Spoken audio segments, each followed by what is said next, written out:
Aún no comprendo cómo pudo ser la maravilla de un amanecer. Es un misterio que no puedo descifrar, que tu Dios nuestro nos quisieras rescatar, sabiendo todo lo que somos Dios, conociendo nuestro interior, y no importando la maldad de nuestro ser, nos has brindado la grandeza de tu amor, la grandeza de tu amor. amor perfecto que no tiene igual, gracia admirable que no puedo comparar, perdón divino que limpiado todo el mal, has hecho blanco como nieve al corazón.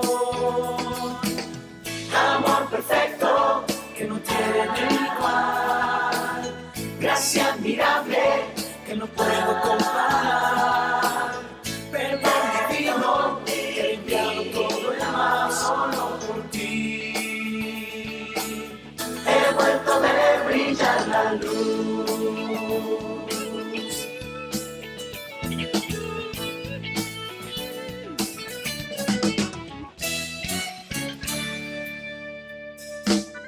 Tú nos amaste con inmenso amor, amor que fue hasta la muerte en cruz, y no podemos igualar a tu amor, Pero queremos entregar nuestra canción.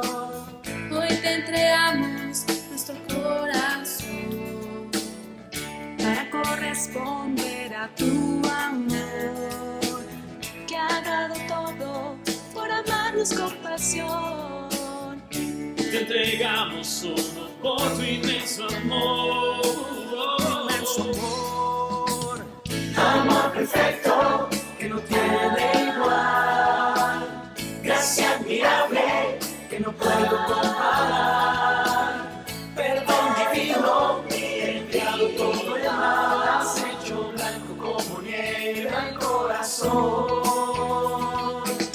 Amor perfecto que no tiene igual, gracia admirable que no puedo comparar, perdón divino que he limpiado todo el mal solo por ti. He vuelto a ver brillar la luz. Amor perfecto que no tiene igual, gracia admirable que no puedo comparar, perdón divino que ha limpiado todo el mal, has hecho blanco como nieve al corazón. Amor perfecto que no tiene igual, gracia admirable que no puedo comparar, perdón divino que ha limpiado todo el mal solo por ti. Jesús, he vuelto a ver brillar la luz.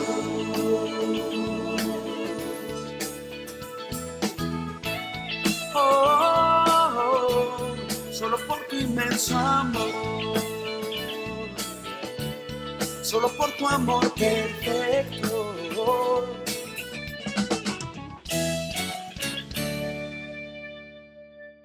¿Qué tal, mis queridos hermanos orevitas de Fuego Nuevo? Es un gusto para mí poder compartir con ustedes en este espacio. Le agradezco a Dios que haya puesto en sus corazones invitarme, y bueno, le pido al Señor en este momento que me use para compartir su palabra con ustedes, que me use para transmitir lo que Él ha preparado para sus corazones, para sus vidas. Ustedes han establecido un tema para mí que es: ¿sirve de algo poner metas? Y de eso estaremos hablando en el siguiente tiempo. Les invito que antes de comenzar Oremos. Padre Santo, te doy gracias por la vida de mis hermanos que están conectados en esta reunión. Gracias, Padre, porque tú has dispuesto el consagrarnos, el poder establecer, apartar nuestro corazón, nuestra mente, nuestro tiempo y nuestra vida para este tiempo. Señor, te ruego que nos hables al corazón, te ruego que nos desafíes, que hables a la situación, a la necesidad de cada uno de nosotros, pero sobre todo, Padre, que tú hables a nuestras vidas de acuerdo a tus propósitos que tengas para cada uno de nosotros. Te lo pedimos, Padre, en el precioso nombre de Cristo Jesús. Amén. Amén. Bien, mis hermanos, el tema que ustedes han dispuesto para mi persona en esta mañana es un tema por demás interesante. El que ustedes me han propuesto dice así: ¿sirve de algo poner metas? Es una pregunta que sin más me gustaría responder, es más, sin necesidad de tener que avanzar en el estudio de la palabra de Dios, me gustaría responder, sí, por supuesto, claro. De hecho, incluso los que ni siquiera tienen algo que ver con la fe, incluso los que están apartados del Señor y los que ni siquiera sus pláticas, sus charlas, sus ideologías se relacionan con algo que tenga que ver con el cristianismo, incluso ellos reconocen que el establecimiento de metas es importante. Hay virtud en establecer metas, hay virtud en saber a dónde apuntar, o hay virtud en reconocer hacia dónde te diriges. Yo pienso que aunque a veces separamos este tema de las metas con el tema de la visión, me parece que están sumamente relacionados. Cuando tú estableces metas para tu vida, para tu ministerio, para tu matrimonio, para tu familia, metas económicas, metas de trabajo, metas de vida, etcétera. Me parece que cuando tú estableces este tipo de metas o cualquier meta, en realidad las estableces en virtud de tu visión de vida, de tu visión hacia el futuro. Y de hecho la visión pues no puede ser de otra manera sino hacia futuro. Por eso me parece que aunque separamos el tema de las metas y la visión, están totalmente relacionados. Yo establezco metas por la visión que tengo, por la manera como me miro hacia futuro. Y en ello radica el tema de esta mañana. A la pregunta, repito, ¿sirve de algo poner metas? Yo respondería de manera veloz, inminente, que sí, por supuesto que sí. Me parece que una de las grandes virtudes del establecimiento de las metas es que nos dirigen hacia una visión, y eso me parece que es lo realmente valorable en este tema de las metas. Si yo tuviera que ponerle un título especial al estudio que quiero compartir con ustedes, sería este: sigue luchando. Sigue luchando. Y yo me voy a basar en el libro de los Jueces, capítulo 1, versículos del 1 al 21. Libro de los Jueces, capítulo 1, versículos del 1 hasta el 21. Será de ahí que yo base este tiempo, mis hermanos. Y bueno, vamos a darle continuidad. Antes de leer el pasaje bíblico, permítanme introducirme de esta manera, porque he de reconocer, es de los libros que más me gustan, más me apasionan. Y es que, mire usted, hay un comentarista bíblico que se llama Arthur Kundal, que escribe sobre el libro de los Jueces lo siguiente: hay mucho en el libro de los Jueces para entristecer al lector. Tal vez ningún otro libro de la Biblia nos da tanta claridad sobre la debilidad humana. Pero hay también señales inequívocas, dice este comentarista, de la compasión divina y de su bondad para con los seres humanos. Al considerar las vidas de los redentores menores que se narran en este libro, habla de los jueces, podemos entender nuestra propia necesidad de un redentor mayor, de vida inmaculada, quien es capaz de efectuar una salvación perfecta, no solamente por el tiempo, sino por la eternidad. Por eso me encanta el libro de los Jueces, porque me parece que el libro de los Jueces ejemplifica de una manera tan clara y tan tremenda nuestra propia corrupción, nuestra propia perdición, nuestra propia maldad, pero a la vez que nos deja vislumbrar la naturaleza humana, la naturaleza pecaminosa, el carácter de un ser humano que es inestable, es de doble ánimo, además de que nos deja visualizar la bajeza de nuestra identidad como seres humanos. En este mismo libro en el que vemos lo peor de los seres humanos, vemos una radiografía fiel de lo peor que puede encontrarse en un ser humano. En este mismo libro vemos la enorme gracia de Dios. Podemos vislumbrar la compasión divina, la misericordia divina, la gracia divina. Y por eso me encanta el libro de los Jueces, porque vemos estos dos polos que en realidad no son polos, que en realidad conviven estas dos ideas. La idea de la decadencia humana, pero la idea también de la gracia, el favor, la misericordia y el amor eterno de Dios. Me encanta este libro. Una frase que puede resumir el tema central del libro de los Jueces es una frase que se repite algunas veces en el mismo libro. Es un tiempo en el que cada uno hacía lo que bien le parecía. Ese sería un resumen perfecto del tema del libro de los Jueces. Es un tiempo en el que cada uno hacía lo que bien le parecía. No había un rey, no había como tal líderes, las tribus estaban separadas y eran independientes. Les unía poco les unía en ese momento. En algunas ocasiones en el libro de los Jueces los vemos uniéndose contra algún enemigo, pero en realidad poco de ellos les unía su historia, les unía la fe, pero lejos de eso no hay mucho que les dé unidad como un pueblo, como una nación. En el libro, ustedes y yo podemos ver un ciclo que se vuelve a repetir constantemente. El pueblo de Dios se aparta del Señor. El Señor permite un periodo de disciplina para su pueblo, donde un pueblo extranjero invade, les asedia, les perturba, les daña, les lastima. Como consecuencia, el pueblo pone los pies en la tierra y viene otra parte de este ciclo, que es el arrepentimiento. El pueblo reconoce su necesidad de Dios y entonces se arrepiente y le busca. Lo que vemos a continuación es Dios levantando un juez, que en realidad se llaman jueces, pero son más caudillos. ¿Por qué les llamamos jueces a estos caudillos? Porque son los encargados de traer juicio a su pueblo, pero también juicio a las otras naciones. Entonces el Señor, frente al arrepentimiento de su pueblo, levanta un juez, les libera de la opresión.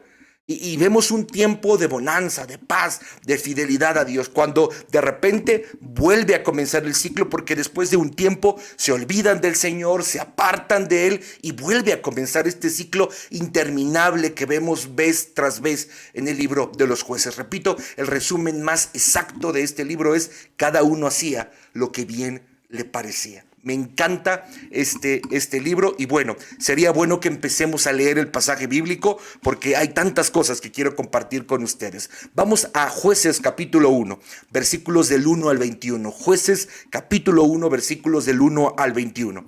Le voy a dar lectura, mis hermanos. Ustedes síganme desde sus casas, desde donde quiera que estén viendo esta transmisión. Síganme con su vista, si están teniendo la Biblia a la mano, o escuchen la palabra de Dios. Jueces, capítulo 1, versículos del 1 al 21, dice así: Después de la muerte de Josué, los israelitas le preguntaron al Señor: ¿cuál de las tribus debe ser la primera en atacar a los cananeos? El Señor contestó: Judá, porque yo le he dado la victoria sobre la tierra. Entonces los hombres de Judá les dijeron a sus parientes de la tribu de Simeón: vengan con nosotros a luchar contra los cananeos que viven en el territorio que se nos asignó. Después nosotros los ayudaremos a ustedes a conquistar su territorio. Así que los hombres de Simeón fueron con los hijos de Judá. Cuando los hombres de Judá atacaron, el Señor les dio la victoria sobre los cananeos y los fereceos y mataron a 10,000 guerreros enemigos de la ciudad de Besec.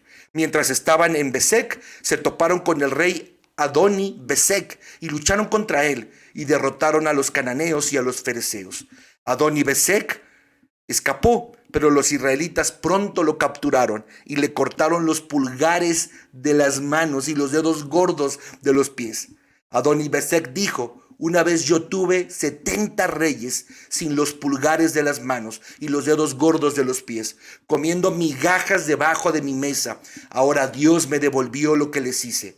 Y se lo llevaron a Jerusalén, donde finalmente murió. Fíjense qué tremenda victoria les está dando el Señor delante de sus enemigos que en ese momento estaban ocupando la tierra que el Señor les había prometido. Y ahora ellos eran los que tenían que terminar de ocupar la tierra. Ante la muerte de Josué, ahora les correspondía a ellos terminar de ocupar la tierra, terminar de sacar a los últimos habitantes que habían quedado en ella. Y tienen delante a un enemigo que, por lo que vemos en sus propias palabras, 70 reyes habían sido derrotados por él y por su ejército. Y él les había cortado los pulgares, les había cortado los dedos gordos del pie y los tenía comiendo las migajas que tiraban. Y ahora él estaba en esa misma condición y él mismo dice en el versículo 7, ahora Dios me devolvió lo que les hice.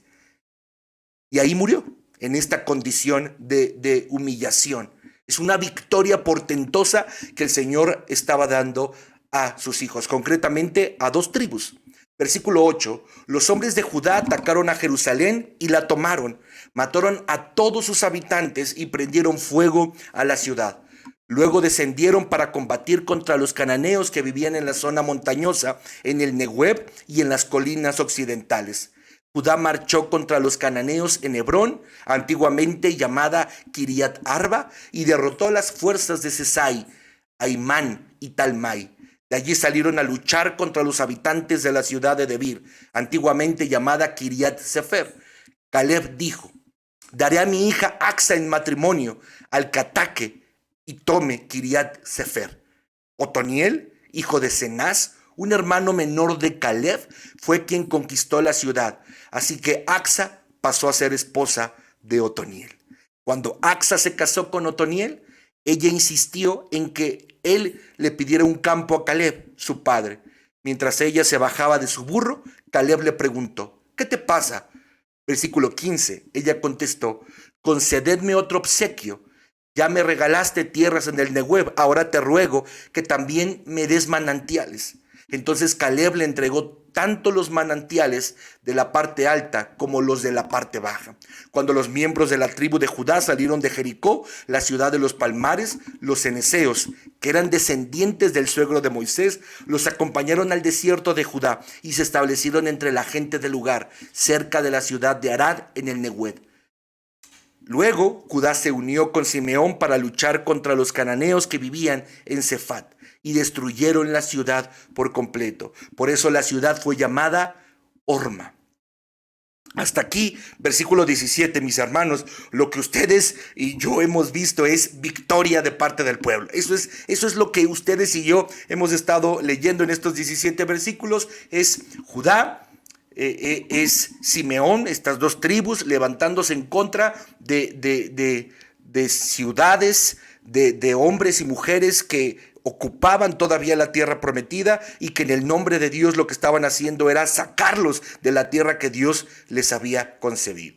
Y lo que vemos es victoria de parte de Dios. Hasta este momento lo que vemos es hechos portentosos de parte del Señor.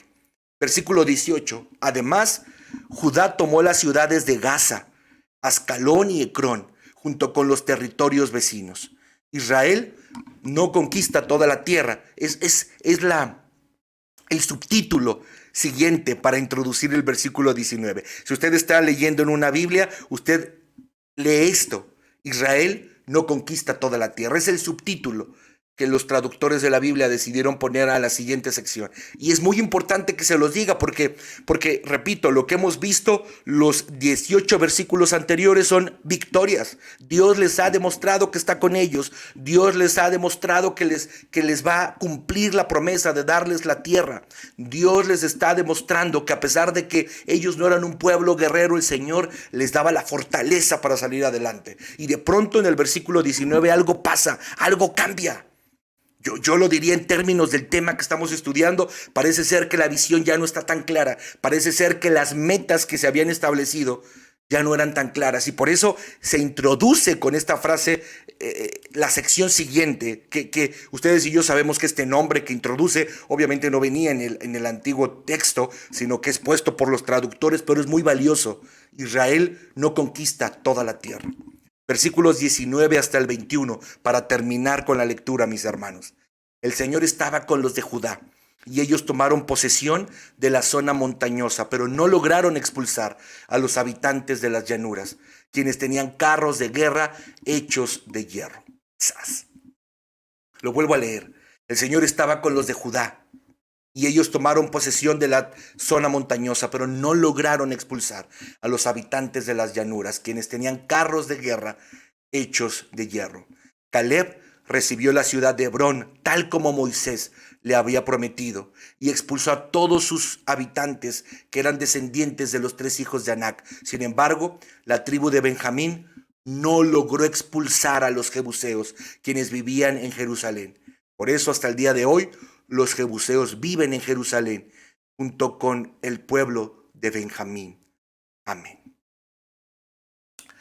Después de 18 versículos de leer victorias de parte de Dios, finalmente del versículo 19 al versículo 21 vemos algunas derrotas, algunas situaciones en las que el pueblo no pudo cumplimentar lo que Dios les había prometido. Y es justo en lo que hoy nos vamos a basar, mis hermanos. Pero para entender el pasaje bíblico que acabamos de leer, permítanme compartir lo siguiente. Hagamos un poco de memoria. El pueblo hebreo tenía una promesa que había recibido desde Abraham, cuando pactó con él para formar su pueblo a partir de su descendencia. Levítico 20:24 dice: por eso os he dicho, vosotros poseeréis su tierra, y yo mismo os la daré para que la poseáis, una tierra de la que mana leche y miel. Yo soy el Señor vuestro Dios, que os he apartado de los pueblos. Esta es la promesa que habían recibido de parte de Dios. El Señor les había prometido dar una tierra especial para ellos. El pueblo comienza a formarse y por voluntad de Dios llegan a Egipto para habitarlo durante una hambruna que se presentó. Recuerda, estamos hablando ya de tiempos de José. Él llega siendo vendido como esclavo por sus hermanos, llega a Egipto y después de algunas circunstancias que seguramente ustedes ya conocen, toda la familia de José, su padre, sus hermanos, sus esposas, hijos, etcétera, llegan a Egipto también por una situación de hambruna, buscando alimento. Cuando el faraón que les recibe muere, avanzamos más en la historia, comienza la esclavitud para los hebreos. Después de ser liberados de Egipto, ¿recuerdan? Después de muchísimos años de opresión, después de vagar 40 años en el desierto y ver morir a Moisés y casi a todos los de su generación por su pecado y por su incredulidad, Josué toma el liderazgo del pueblo y con ello se inicia la toma de la tierra prometida. Hemos avanzado muy pronto en este recorrido de la historia bíblica, pero llegamos con Josué, el líder que es el encargado de ingresar al pueblo a la tierra que Dios les había prometido. Su responsabilidad era conquistar la tierra y colocar las tribus en sus límites designados. A la muerte de Josué, cada una de las tribus debía comenzar a limpiar la tierra que se les asignó. Y es justo en donde inicia nuestra lectura en el libro de los Jueces. Me encanta el libro de los Jueces porque el pueblo tiene la conciencia de que la lucha no había terminado. Es decir, al frente de Josué, al frente con Josué, el pueblo había logrado muchísimas hazañas de guerra. Pero ahora que tenían designadas las partes de su tierra, ahora ante la muerte de Josué, el pueblo es responsable de continuar, de cumplimentar por completo la orden que Dios les había dado. Ya no eran esa generación que salió de Egipto. Aquel libertador que encontraban en Moisés ya no estaba con ellos y tampoco el líder Josué. Ya estaban en la tierra y habían sido perfectamente ubicados, pero sabían que no era todo. Por eso buscan a Dios para preguntarle: ¿cuál de las tribus debe ser la primera en atacar a los cananeos? Dicho en términos de nuestro tema, establecieron metas. Le preguntan a Dios, ¿cuál de las tribus debe ser la primera en atacar a los cananeos? Repito, dicho en términos del tema que estamos hablando el día de hoy, establecen metas. Tenían una visión clara. La visión que tenían clara es: la tierra que nos ha dado Dios es una tierra en el que nosotros debemos habitar y nosotros debemos estar en plenitud en esta tierra y nosotros debemos ser lo suficientemente valientes, gallardos, sabios, prudentes y arrojados para sacar a todos los demás pueblos de esta tierra, porque es la tierra que Dios nos ha dado. Así que ellos tenían una visión correcta, la tierra que Dios les había prometido, y ellos tenían metas para poder alcanzar esa visión.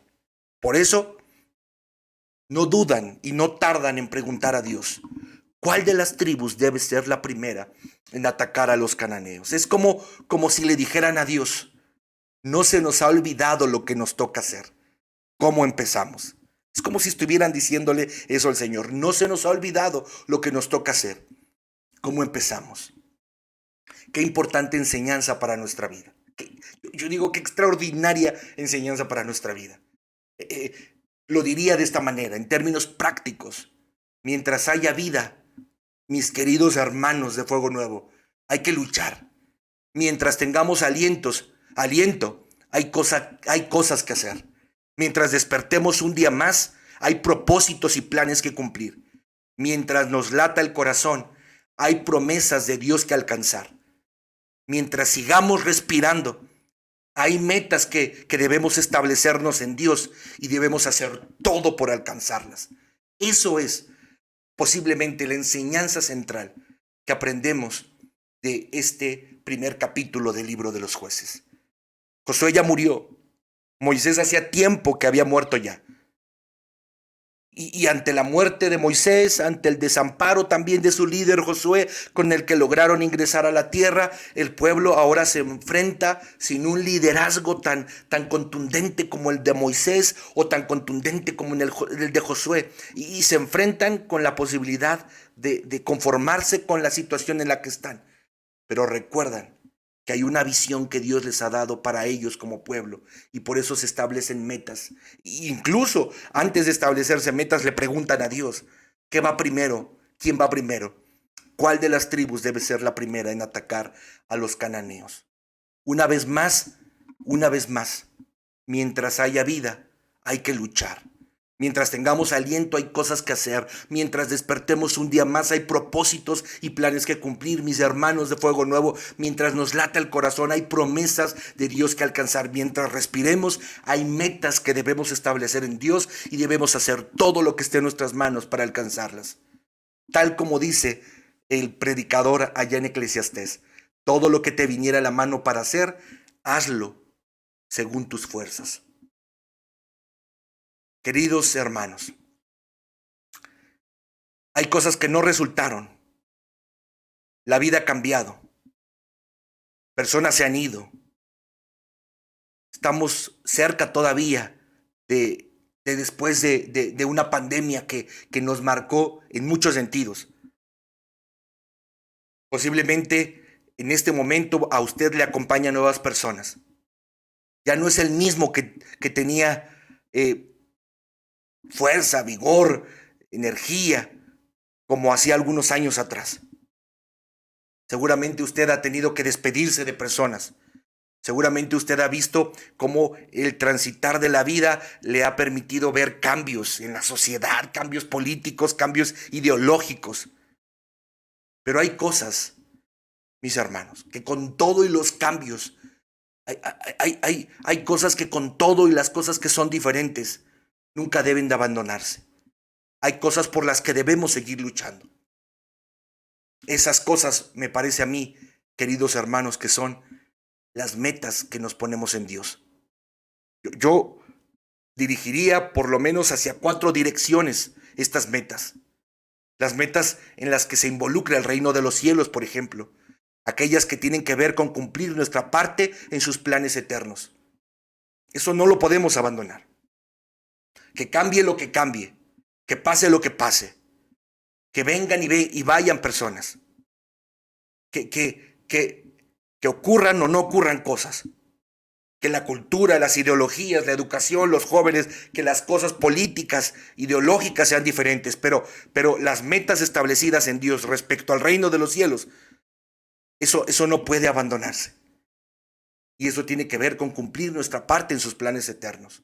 Otra meta en Dios que no debe de abandonarse son sus promesas a nuestra vida. Las cosas pueden cambiar, nuestras fuerzas pueden ser distintas.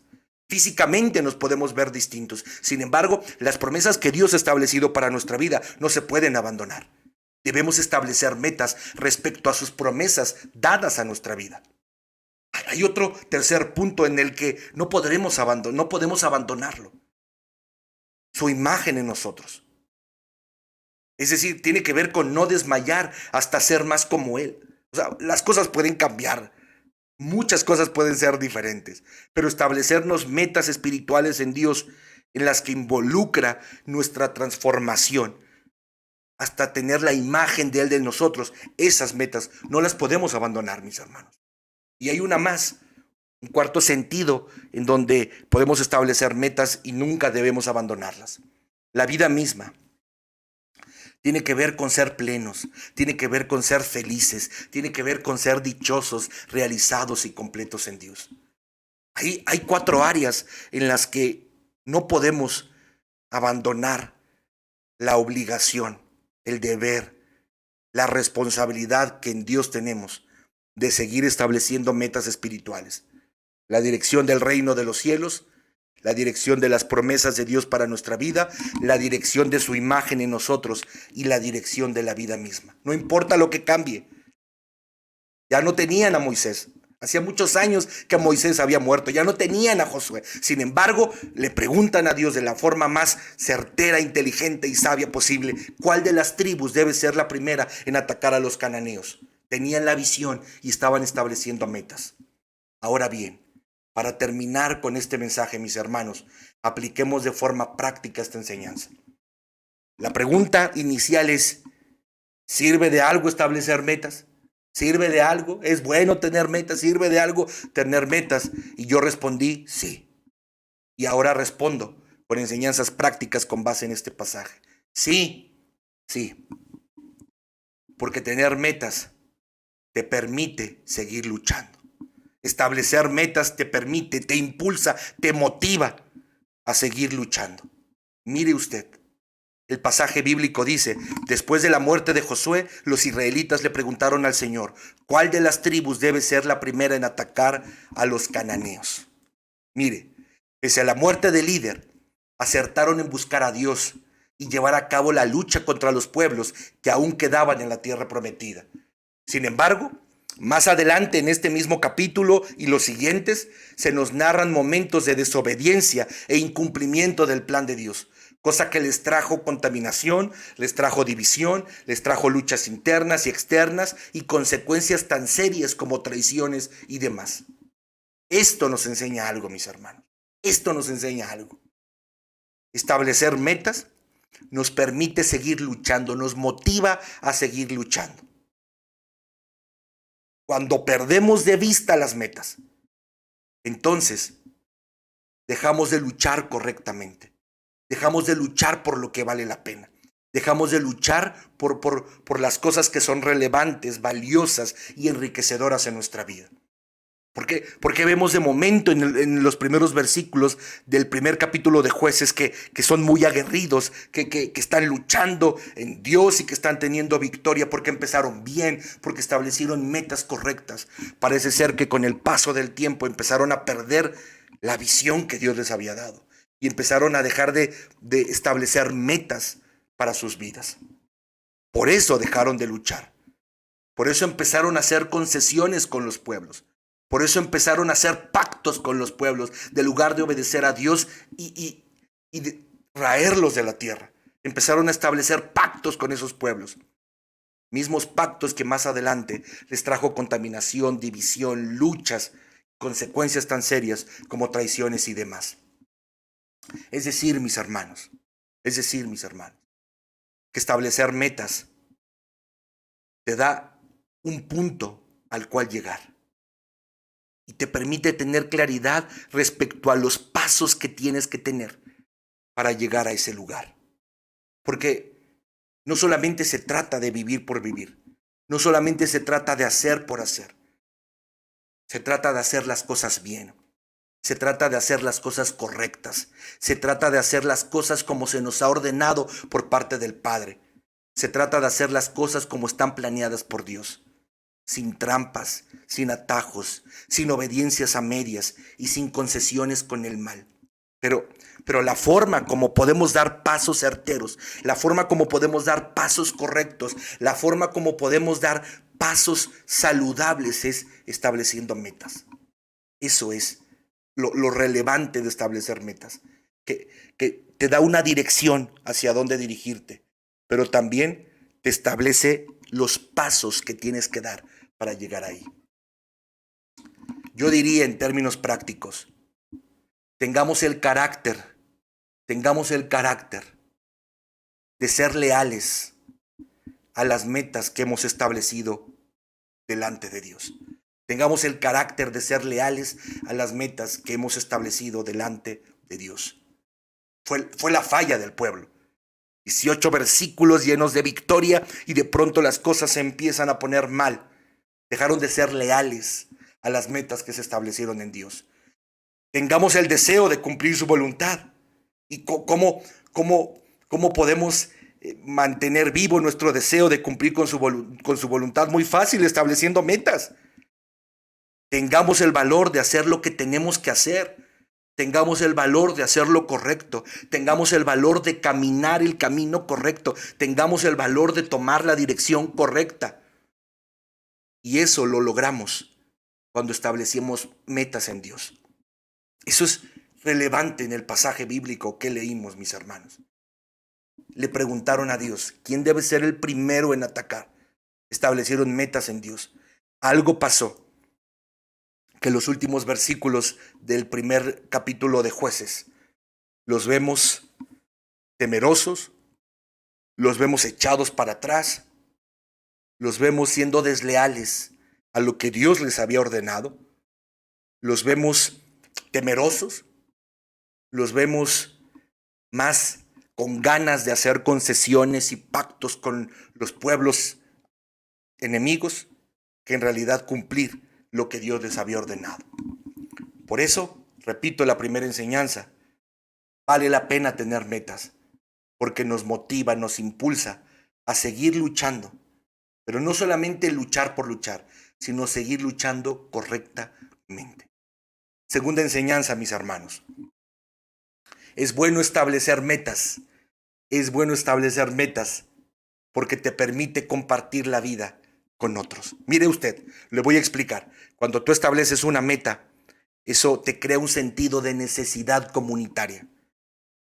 El hecho de decir, quiero llegar a esto, quiero lograr esto, quiero obtener esto, quiero llegar a este punto en mi vida, quiero alcanzar esto en mi ministerio, quiero alcanzar esto para el Señor. El hecho de establecer metas te crea una necesidad natural, humana, inmediata, insofacta, de otros, de comunidad, de compañerismo, de solidaridad. Aquel que establece metas, aquel que tiene una visión puesta en Dios y que inmediatamente no se crea en él una necesidad de compañerismo, de compadrazgo, de hermandad, de comunidad, de necesidad de otros, o hay de dos. O su meta es bien chiquilla, o es un necio que no entiende la necesidad real, profunda y sincera que tiene de otros. Ahí usted podría decidir. El versículo 3 dice así: entonces los hombres de Judá les dijeron a sus parientes de la tribu de Simeón, vengan con nosotros a luchar contra los cananeos que viven en el territorio que se nos asignó. Después nosotros los ayudaremos a ustedes a conquistar su territorio. ¿No está padre esto? O sea, ayúdenos ustedes y después nosotros les ayudamos a ustedes. No se trata de una alianza que demuestra falta de fe, porque alguien podrá decir, claro.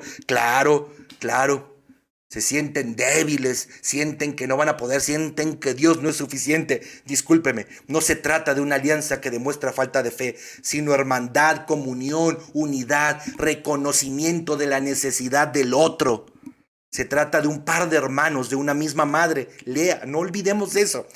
Se trata de un par de hermanos de una misma madre, ella es Lea, además de compañeros de territorio. Así que vemos aquí una alianza estratégica, sabia y oportuna. Esto definitivamente nos enseña algo. Establecer metas establecer una visión de vida hacia adelante, crea naturalmente en nosotros la necesidad de otro. No tenemos que luchar en soledad, mis hermanos. Ustedes y yo tenemos la oportunidad de compartir vida con otros y potenciarla a través de la hermandad, el amor, el compañerismo, la unidad, la empatía, la solidaridad, el sacrificio, la mentoría, el discipulado y la comunión. Eso es lo benéfico de establecer metas también. Que cuando uno establece metas en Dios, establece una visión en Dios, uno automáticamente reconoce, no puedo solo. Necesito de alguien más. Necesito de apoyo. Nos necesitamos. Dios nos creó seres gregarios, mis queridos hermanos. No nos creó el Señor para estar solos. Creó el matrimonio, creó la amistad, creó la iglesia, creó las sociedades, permitió el establecimiento de sociedades, porque el Señor sabe nuestra necesidad gregaria. Si alguien neciamente decide vivir solo, andar solo, yo diría pobre de él, ay del solo, que no tendrá quien lo cubra, no tendrá quien lo levante, no tendrá quien le tape del frío, ay del solo. Perdamos el orgullo que nos impide reconocer nuestra necesidad de otros. Y alguien dice, no, yo ya no establezco metas porque pues ya no puedo, ya no tengo la fuerza, ya no tengo la energía, ya no tengo el tiempo. Espéreme tantito. ¿Cuándo lo tuvo? Ni yo lo tengo, ni los chamacos lo tienen, nadie lo tiene. Nadie lo tiene. Por eso nos complementamos a través de otros. Por eso existe el matrimonio, porque mi esposa me complementa y yo la complemento. Por eso sirve la iglesia, porque nos complementamos, nos enriquecemos. Así que aguánteme tantito, ¿cómo que ya no? Pues ¿cuándo pudo? Nunca.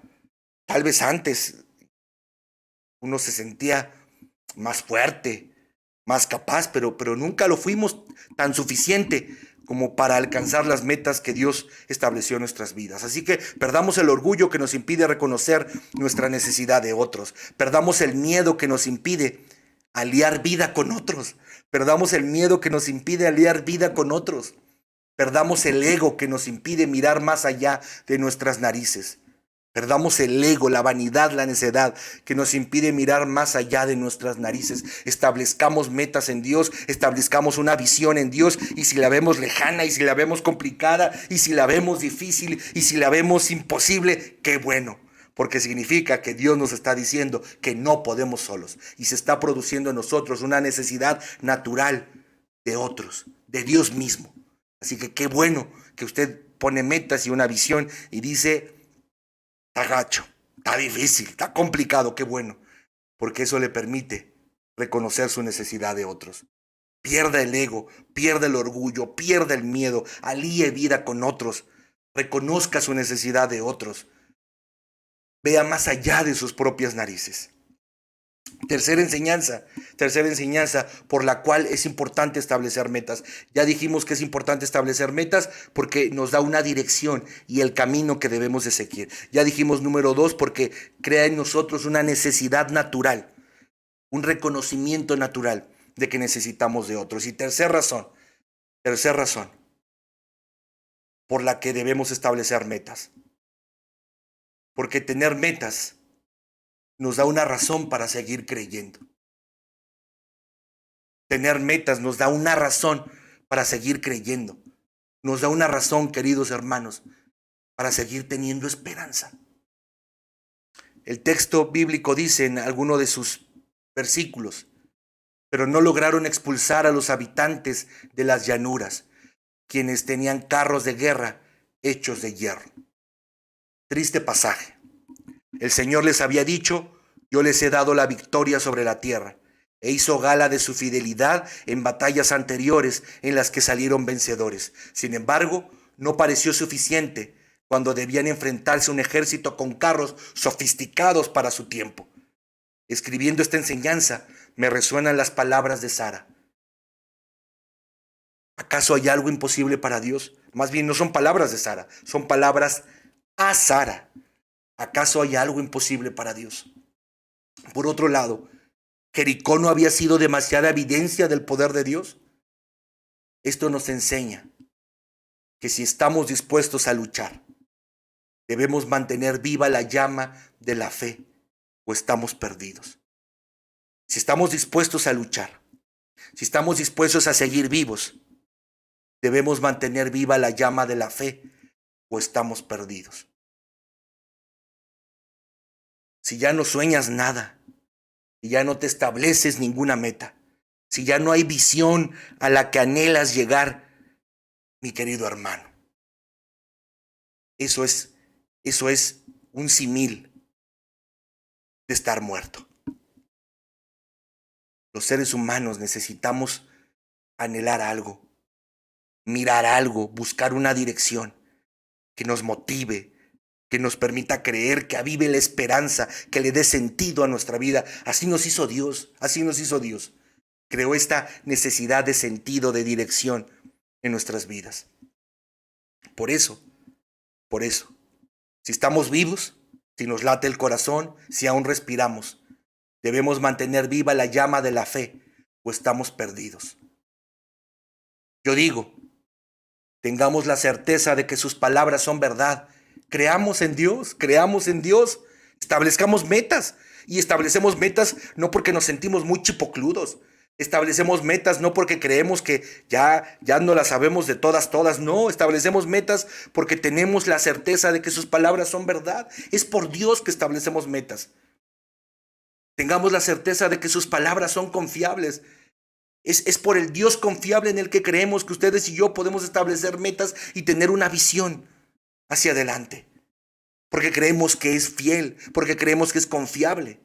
Tengamos la certeza de que sus palabras son inmutables. Otra razón más por la cual podemos establecer metas, mantener la esperanza y mantener la fe viva. Porque sus palabras son inmutables. Él lo que dijo lo hará, lo que prometió lo cumplirá. No es hombre para mentir, dice su palabra, ni hijo de hombre para arrepentirse. Este pueblo empezó bien, estableciendo metas. De pronto se desdibujó en ellos la visión que Dios les había dado. Empezaron bien, con una visión clara de la tierra que Dios les había dado, y cuando tuvieron la visión establecieron meta, pero poco a poco se empezó a desdibujar la visión.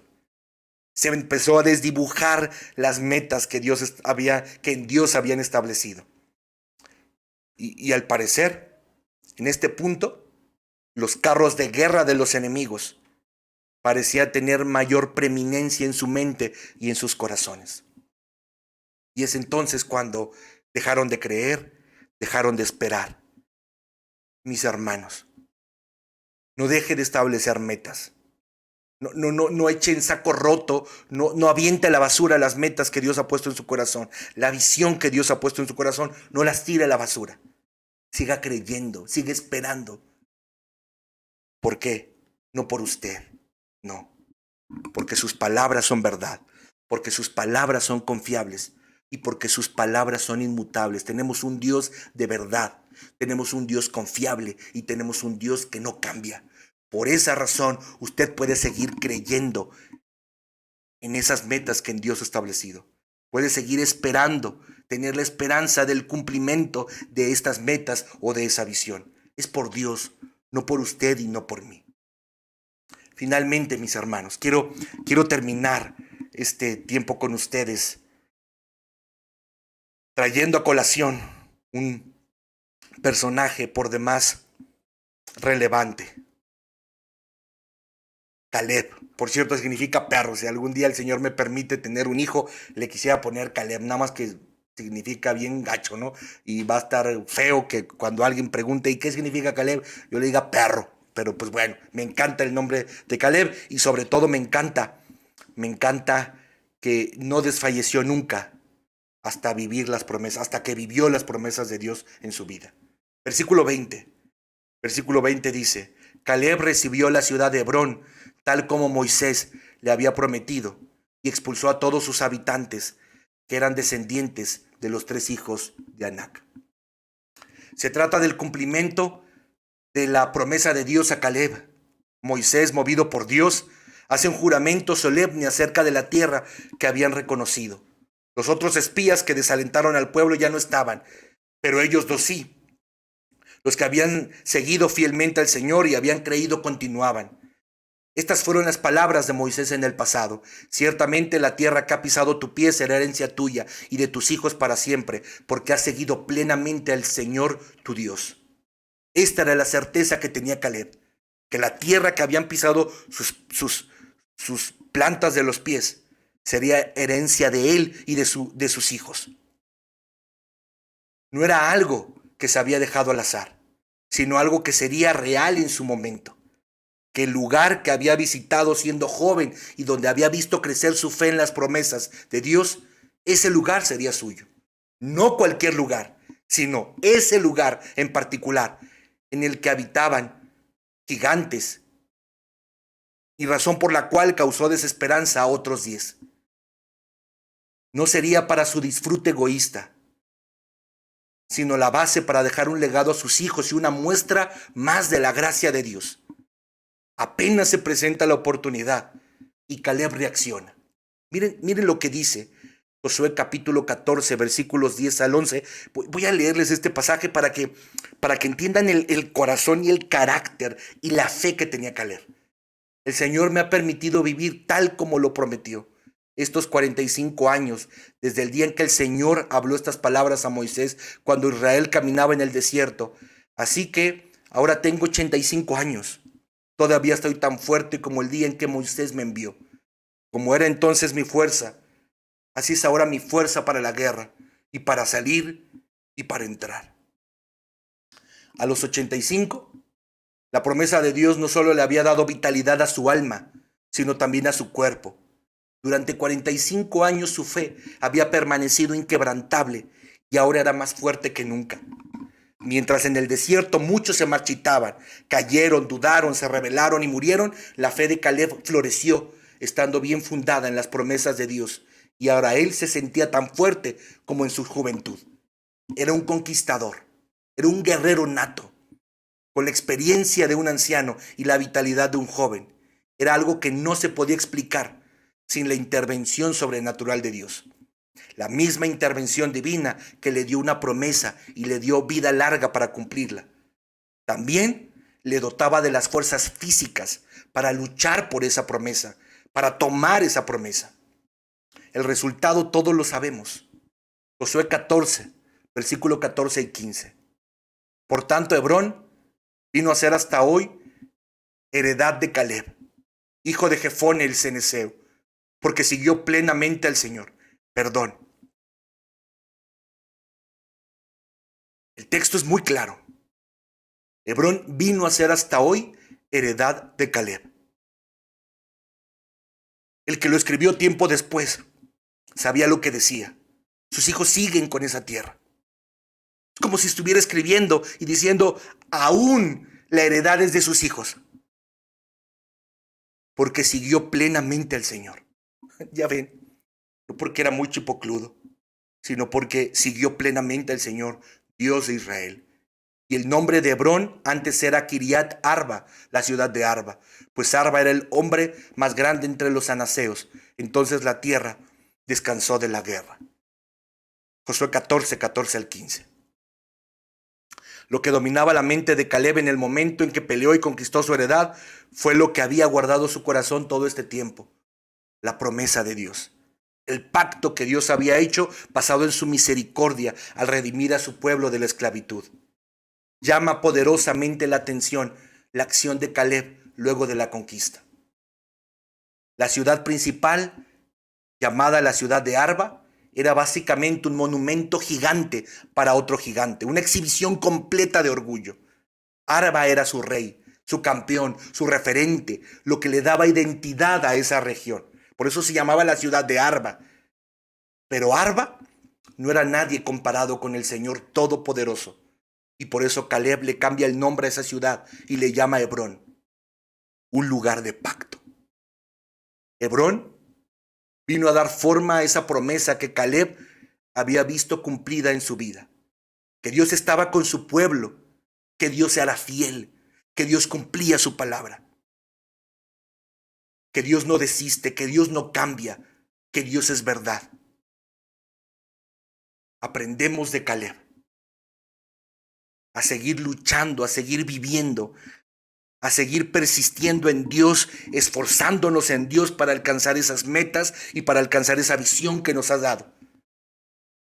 Y no desistir hasta vivir las promesas de Dios en la vida.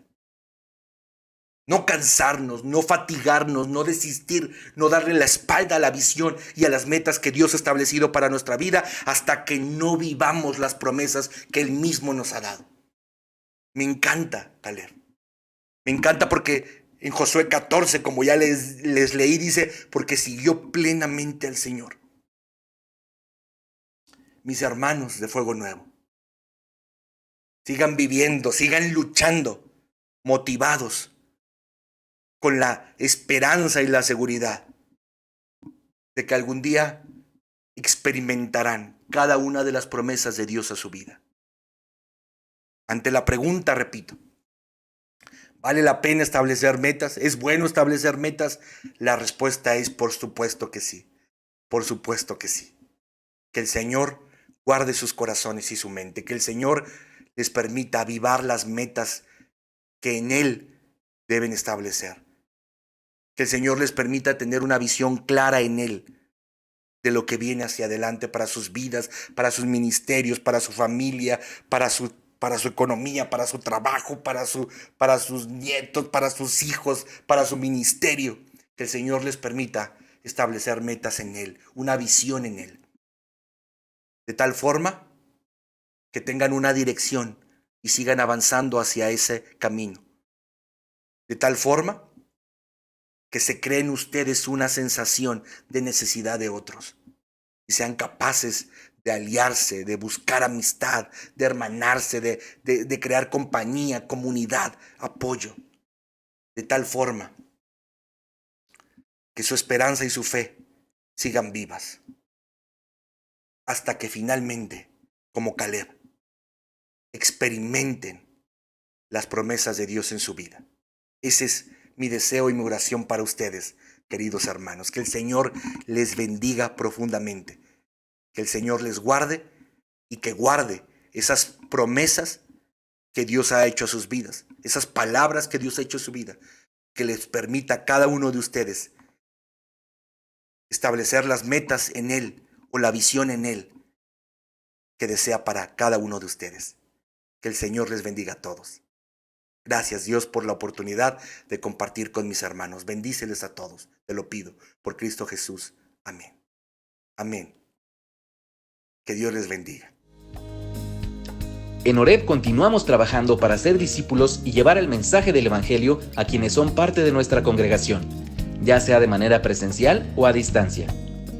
La provisión que el Señor da a su iglesia por medio de nosotros nos ha permitido seguir proclamando el Evangelio, enseñando la palabra, sirviendo al prójimo y conviviendo en amor.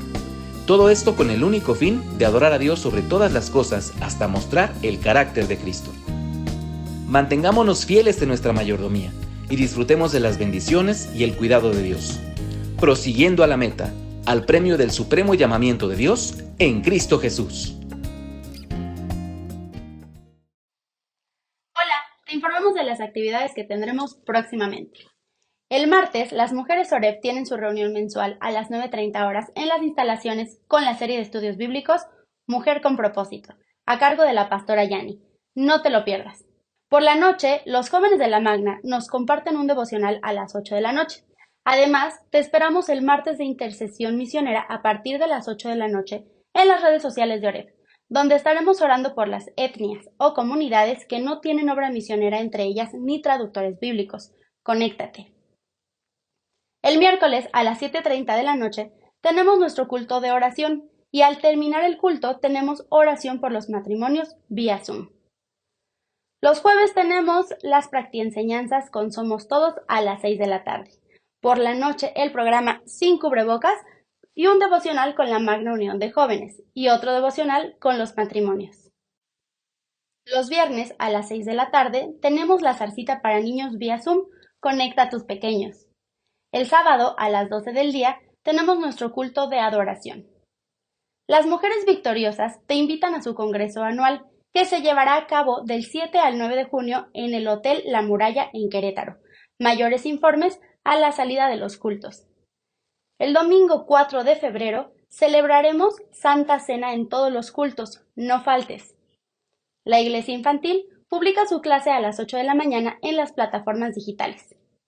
La Magna Unión de Jóvenes se reúne los domingos a las 5:30 de la tarde en las instalaciones base. Recuerda que nuestros cultos de domingo son a las 8 de la mañana en las instalaciones base y a las 10 y 12 del día en el Colegio Anglo-Mexicano de Coyoacán. Si no puedes asistir presencialmente, mantente conectado y síguenos en nuestras páginas de Facebook, YouTube, Instagram, X y TikTok. Sigamos unidos como iglesia. Démosle me gusta y compartamos.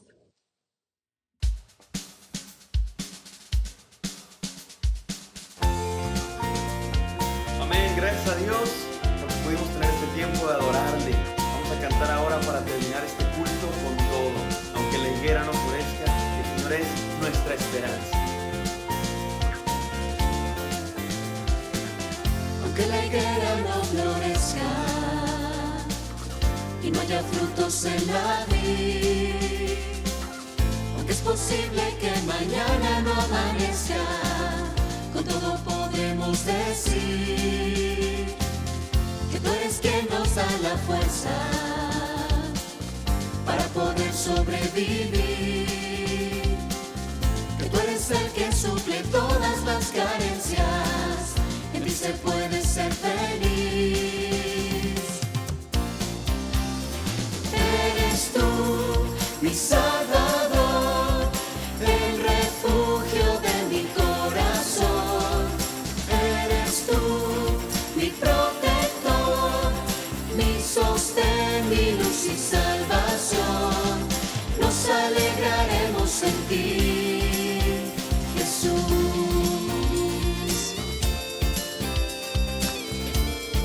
Amén, Señor, tú eres nuestro todo. Por eso te cantamos con todo nuestro corazón, Señor. Sé el todo de nuestra vida, sé el todo de esta iglesia.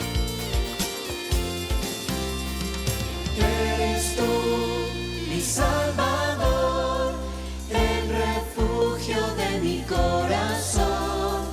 Eres tú, mi protector, mi sostén, mi luz y salvación. Nos alegraremos en ti. Nos alegraremos en ti, nos alegraremos.